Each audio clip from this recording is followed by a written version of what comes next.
kerja 1 bulan di Jepang bisa beli mobil. Lo kok bisa? Simak video ini sampai selesai. Let's go. Okay, let's go.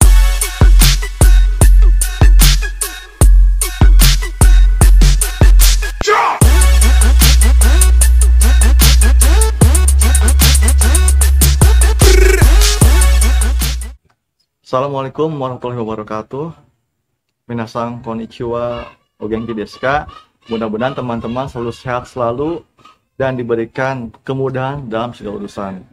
Buat teman-teman yang sedang belajar bahasa Jepang dan ingin pergi ke Jepang, semangat terus, raih impiannya sehingga bisa berangkat ke Jepang dan mendapatkan pekerjaan yang diimpikan.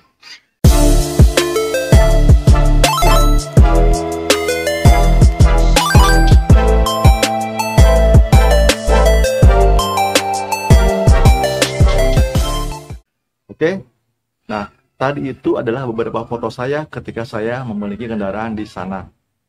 Oh my god! Wow! Kalau di Indonesia itu namanya Honda Jazz ya, tapi kalau di Jepang itu namanya Honda Fit. Buat teman-teman tahu, kalau di Jepang itu tidak ada Honda Jazz, adanya Honda Fit. Saya beli Honda Fit warna hitam, itu sekitar tahun 2003. Pertanyaannya, kok bisa saya bisa beli kendaraan itu dengan hanya 1 bulan aja? Kamu nanya? Sebenarnya ada 2 opsinya. Yang pertama memang harganya itu murah banget mobilnya nih. Yang kedua, atau memang gaji di perusahaan yang saya bekerja ini tinggi banget. Coba kita cek yang mana. Kita spill dari yang nomor 2 dulu.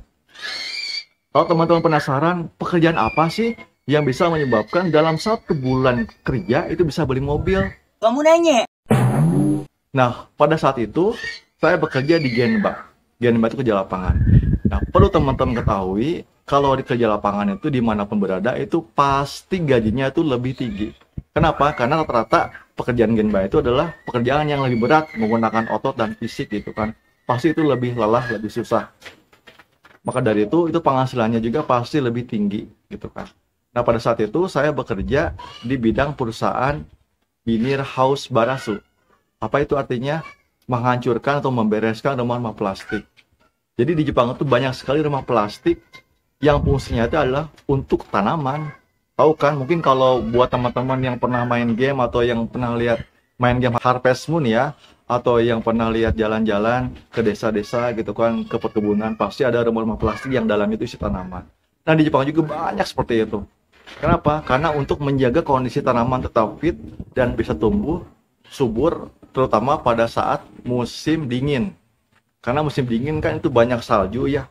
Nah, kalau ada salju itu si tanaman tuh nggak bisa tumbuh dengan baik. Makanya dibuatlah rumah plastik agar suhu dalam ruangan itu tetap hangat dan tidak terkena salju, dan si tanamannya bisa berkembang dengan baik sehingga bisa subur dan bisa dijual ke masyarakat. Nah, pada saat itu kurang lebih tahun 2014 terjadi badai salju. Nah, badai salju ini menyebabkan banyak banget rumah-rumah plastik itu hancur. Itu kan sampai ada yang roboh, penyok, rusak, bahkan sampai rata. Nah, untuk membereskannya dibutuhkanlah alat-alat seperti alat berat dan tenaga manusia. Dan saya bekerja di bidang ini. Dan alhamdulillah pekerjaannya cukup berat gitu kan, tapi sama-sama dengan teman-teman yang lain bekerja sama dan upahnya juga cukup baik ya. Pada saat itu sekitar tahun 2015-an ya, itu upahnya itu dibayar per hari itu sekitar 15.000 yen. Kalau dalam rupiah mungkin sekitar 1.500.000 atau 1.600.000 rupiah itu per hari. Oh my god! Wow!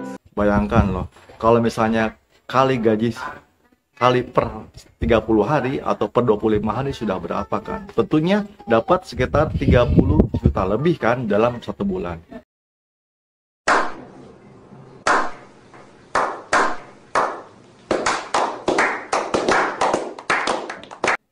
Jadi itu lumayan banget.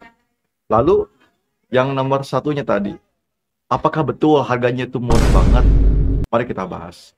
Ternyata Jepang sebagai negeri otomotif itu bagi warga Jepang atau bagi orang asing yang tinggal di Jepang itu membeli mobil itu ternyata tidak mahal-mahal banget kayak di Indonesia gitu kan.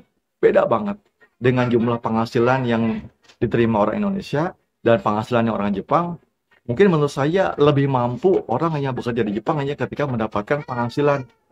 Kenapa? Karena ya harga mobil dengan penghasilan yang kita dapatkan itu tuh nggak beda jauh. Sebagai contoh, saya pernah juga bekerja waktu itu kerja sambilan ya. Saya bekerja di pemasangan pipa-pipa gas dan saya melihat bos saya membeli mobil baru di Indonesia sih seperti mobil Alphard ya, keluaran dari Toyota. Saya bilang, bos, atau syukur rumah desne gitu kan, ikura deska gitu kan, ceritain deske do gitu.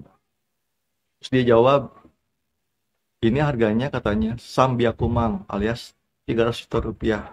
Atarasi kata dia, Shinping kata dia. Barang baru. Wah, serius? 300 juta mobil Alphard barang baru? Kaget banget dong. Saya sampai garuk-garuk kepala. Dia tanya, kamu kenapa kok wajahnya aneh?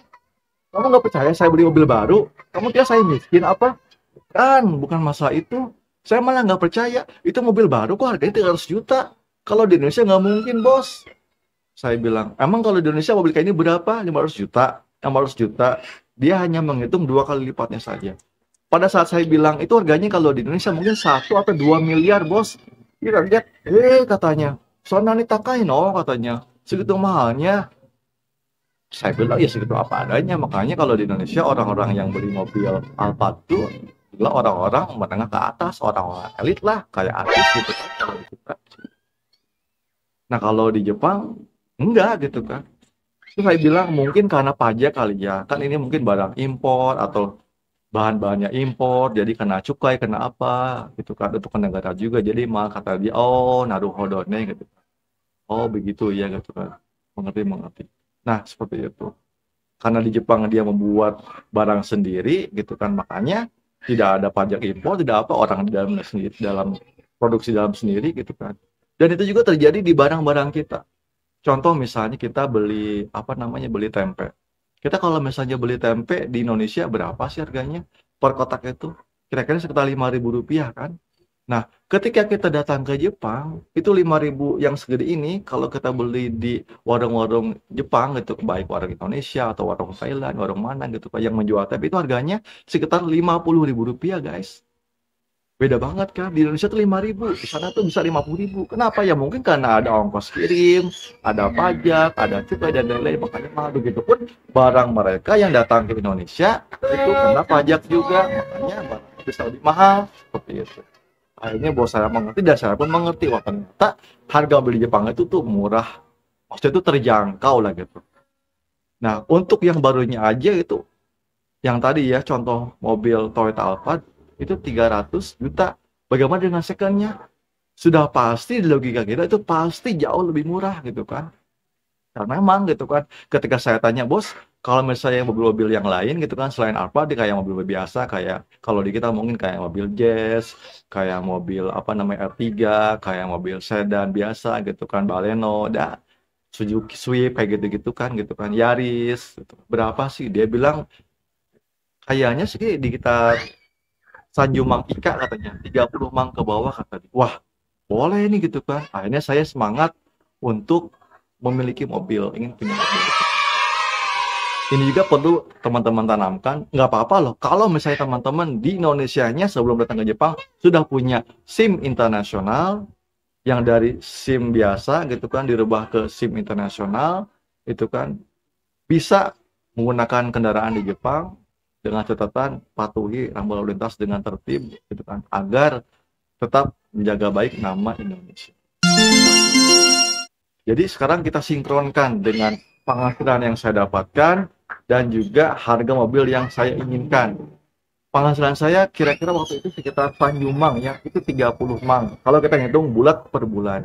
Sedangkan harga mobil ketika saya datang ke showroom mobil barang bekas ya, mobil bekas ya tentu saja, saya melihat kok ada bagus nih mobil Honda Jazz warna hitam nih.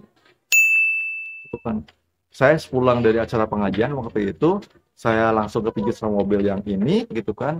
Saya langsung beli aja dan harganya Masya Allah, Alhamdulillah cocok dengan saya, itu harganya sekitar 15 mang atau sekitar 15 juta aja. Gitu kan. Alhamdulillah saya beli gitu kan, dan itu juga ada tertera pajaknya seperti STNK dan sebagainya gitu kan. Itu mobil benar-benar walaupun bekas tetap bersurat berlisensi gitu kan, dan alhamdulillah saya beli dan saya masih saving dong 15 juta rupiah. Itu bisa digunakan untuk biaya hidup sehari-hari dan juga bisa kirim ke orang tua. Nah, seperti itu.